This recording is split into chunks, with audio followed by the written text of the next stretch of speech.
Time and time again, I learned that this work begins with personal integrity, with choosing to walk the talk in our own lives in order to be credible.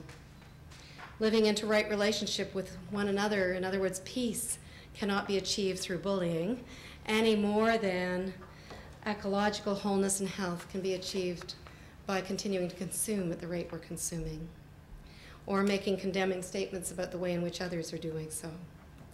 We, you and I, are changing the ways we live, and we must continue to do that. We must continue imagining and taking new steps every day to change the personal and the political. Time is short.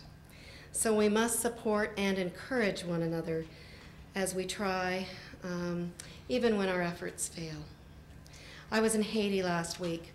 I heard, here's just one story. I heard about folks introducing solar ovens in Haiti.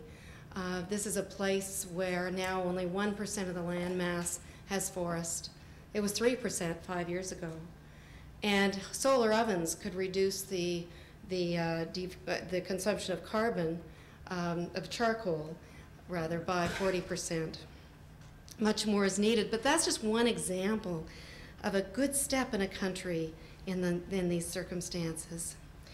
And we need to reward our leaders, our political leaders and entrepreneurs and friends when they take such steps with imagination.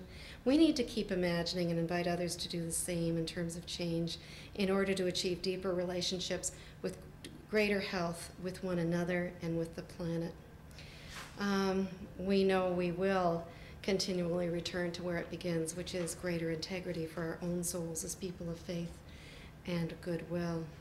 Our inner and our outer actions will come together and do, so that we are less divided and more whole in our witness, and therefore more powerful. So what are we prepared to do? Well, we have to be prepared to speak the truth, even in the midst of denial and even in the midst of ridicule. Many of you know that I felt the need to write a pastoral letter following the Copenhagen conference that I hoped might be a way by which God's prophetic call would be heard.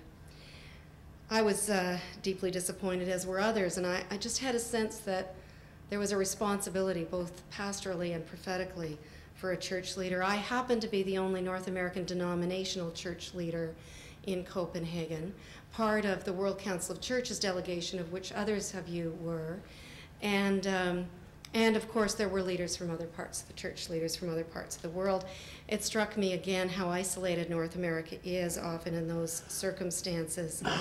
And so I returned with a sense of responsibility, and I don't have time to read my letter to you now, but it is on my webpage on the United Church website.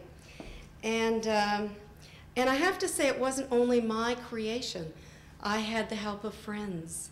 And I think what we need to do and what we've learned is that we have to work together in what Parker Palmer calls communities of congruence, in which we can be with others and able to tell the truth and find some sense of sanity in a world that would say we're crazy, in a world that would say we're exaggerating, we're overstating it, we're being alarmist. So it is together, and I'm deeply grateful for the friends, many of whom are in this room, who helped me with my post-Copenhagen lament and response. And today you are a community of congruence, experimenting with a language that is strong and will continue growing strong enough for the rough and tumble of the public realm. I should probably say, too, I had intended to, that I was pretty clear with our general counsel about what my sense of call was, and whether that was in the role of moderator or in the role of Five Oaks Center Director, that was not my deciding. But since becoming moderator, and the general counsel did elect me, knowing what I stood for, I have been inviting our church into participating in God's abundant healing of soul, community, and creation, the three together. They're interwoven. And if you want to know more, there are brochures that I could bring more in. With the help of community, both now and past, right, our heritage, in that process after Copenhagen, I was able to use the language that has proven strong enough for the rough and tumble of the public realm. When we're prepared to speak the truth in ways that have integrity for us, and each of us is different, others will listen. Others can tell. We had enthusiastic responses from over 300 congregations and leaders, and that's significant within a community of 2,500 pastoral charges. It's statistically significant in addition to other things. About 40 media stories of one kind or another generated by that letter. I've learned that there is a deep hunger for hope, and that you and I are actually in a position to offer it. So we must be prepared to tell the truth in our own ways, in ways that reflect the integrity of spirit and consistency with our own goal. I didn't demonize anyone in that letter, and I did not try to fix, save, or advise or set anybody straight more than myself. But I did call all of us to greater imagination to meet the unprecedented moral challenge which you know we face. And many people, we're not the only ones, want to do the right thing, and many respond. There are many things that are exciting happening across our church and society, and signs of much more to come. I'm overwhelmed by stories of hope and courage. And those aren't the result of my letter. I mean, these were happening before and will happen beyond, but each of our actions creates a ripple of hope. It does matter what we do and what we say. And I heard that Linda Duncan was here today. Linda, thank you for being among, I wanted to be in touch better sooner, but thank you for being among the politicians who responded so enthusiastically. And Linda was gracious enough to even link to my letter from her website, and I am grateful. And yes, there are critics as well. And you know what? I welcome them. Because critics help us refine our message. They help us refine our vision and the nature of our work. I think the most fun I had after that letter was being on Dave Rutherford's All Alberta AM talk radio show.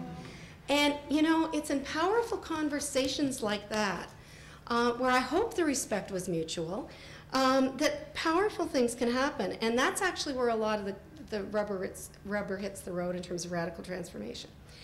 So where do we go from here? Final question. We move with one another's help and support, and we keep our eyes open. Logical arguments, in my experience, rarely motivate change. The one time I can claim having changed my Member of Parliament's mind, and bless him, he told me so, was when I called, well, it was the second or third letter, because I wasn't satisfied with the first or the second response, right? But we kept corresponding, and eventually he said, "You've changed my mind, and I've shared your letter with my caucus." And it was when I told a story about my hope for my own children and his under the circumstances we were facing. Love is the most powerful force for change. A friend of mine refers to contemplation as the long, loving gaze on reality, on what is real. If we're to be agents of God's abundant wholeness and healing, we must practice long, loving gazes on our children, on others' children, on the whole planet, on what is real. And we must take the imaginative action to which this love calls us, putting the contemplative and the active together for whole earth justice. This is our call.